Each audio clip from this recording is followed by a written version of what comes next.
pour tous ces sujets, on sent que vous appelez aussi beaucoup à la prise de conscience des consommateurs. Vous êtes énormément suivi sur les réseaux sociaux. Vous interpellez régulièrement votre base sur ces sujets.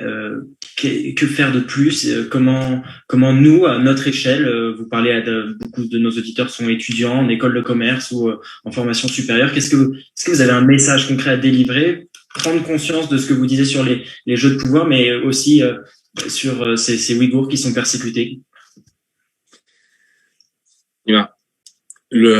Pour moi, la leçon de nos mobilisations, c'est qu'en fait, vous avez du pouvoir. On a du pouvoir collectivement, mais vous avez du pouvoir, y compris sur les grandes multinationales qui font partie de votre quotidien. Parce qu'en fait, il y a un truc mais ça, moi, on n'a pas pensé avant de le faire. C'est-à-dire qu'on s'engage pour les Ouïghours parce qu'ils sont dans des camps. Ensuite, on voit qu'il y a une liste de 83 multinationales qui sont connectées à la réduction de l'esclavage des Ouïghours. C'est-à-dire concrètement que les fournisseurs de marques comme Zara, Nike et d'autres exploitent des esclaves ouïghours sont liés au système concentrationnaire chinois, s'approvisionnent dans ce système concentrationnaire chinois et ensuite fournissent des chemises à Zara et des chemises et des chaussures à Nike.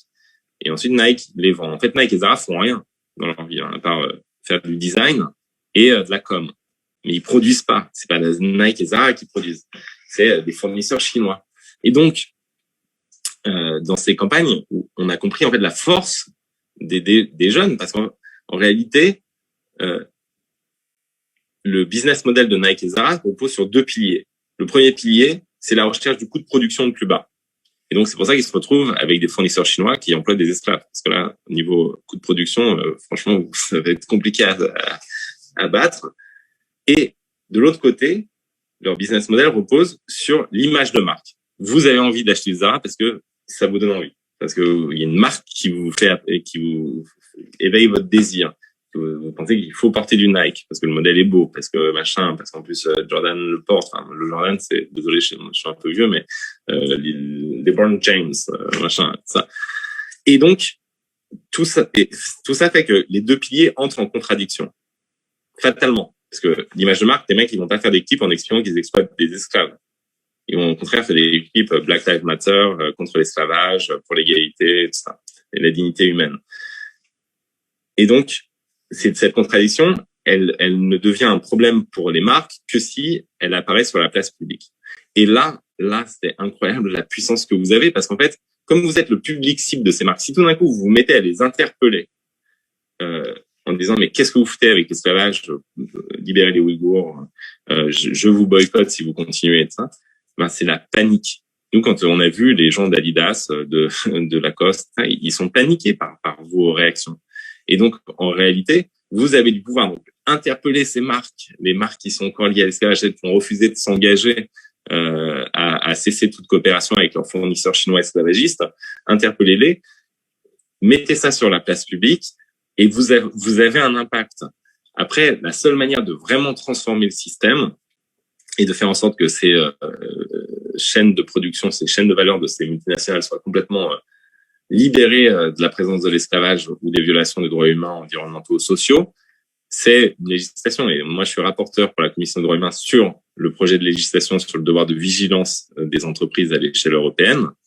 Et ça, c'est, à mon avis, la grande transformation de la globalisation qui est nécessaire. C'est-à-dire qu'en gros, on rendra responsable juridiquement Zara et Nike de l'ensemble de leur chaîne de valeur. Et toutes les multinationales de l'ensemble de leur chaîne de valeur. Aujourd'hui, elles ne produisent rien, donc elles ne sont responsables de rien. Zara, s'il y a des violations des droits humains sur sa chaîne de valeur, elle n'est responsable de rien, c'est la responsabilité du fournisseur chinois. Et donc là, l'idée, c'est de dire, vous serez responsable de tout. Tout ce qui permet de faire une chemise Zara, vous en serez responsable.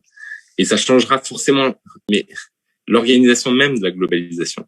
Si le plus grand marché du monde, qui est le marché européen, impose cette norme-là, ensuite, vous allez avoir une restructuration des chaînes de production. Ils vont quitter même la région des Ouïghours, ils vont quitter la Chine, peut-être, s'il n'y a pas de changement en Chine sur le travail forcé, parce que quel boss d'une multinationale veut se retrouver devant une cour de justice en Europe parce qu'il y a de l'esclavage chez ses fournisseurs en Chine? Et ça, voilà, en poussant pour ce type de projet, on a obtenu une majorité au Parlement européen, mais c'est que le début du chemin. Là, on peut avoir vraiment un impact à la fois sur les Ouïghours faut faire fermer les camps et mettre fin à leur réduction d'esclavage, et sur la globalisation